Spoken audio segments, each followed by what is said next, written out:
ঝাড়গ্রাম জেলার ছেলেমেয়েরা যেমন বিভিন্ন রাজ্যে শিক্ষা, সংস্কৃতি, খেলাধুলো নানান বিষয়ে নজির করেছে, ঠিক তেমনই দিল্লির বাজার কাঁপাচ্ছে এখন ঝাড়গ্রামের করলা।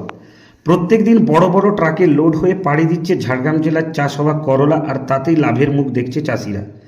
ঝাড়গ্রাম ব্লকের পাঁচামি গ্রামে বিঘার পর বিঘা জুড়ে চোখ তাকালে শুধু দেখা যাচ্ছে সবুজ করলার চাষ। সকাল বিকাল করলা তুলতে ব্যস্ত চাষিরা, কারণ তাদের করলা পাড়ি দিবে দিল্লি। করলা বাড়িতে তুলে এনে প্যাকেট করে সেই করলা বিক্রির জন্য পাঠানো হচ্ছে দিল্লি। পাঁচামি এলাকার চাষিদের এখন শুধু একটাই কাজ, কারণ যত বেশি বিক্রি হবে ততই পকেটে ঢুকবে লক্ষ্মী, আর সংসারে আসবে আলো। তাই এখন পাঁচামি গ্রামে 8 থেকে 80 সবাই শুধুমাত্র মাঠ থেকে করলা তুলে এনে প্যাকেটিং করে রপ্তানিতে ব্যস্ত হয়ে পড়েছে। আমাদের রাজ্য শস্য শ্যামলায় পরিপূর্ণ, সারা বছর কিছু না কিছু চাষ হয়েই থাকে প্রত্যেকটি জেলায়। ঝাড়গ্রাম জেলাও ব্যতিক্রম নয়।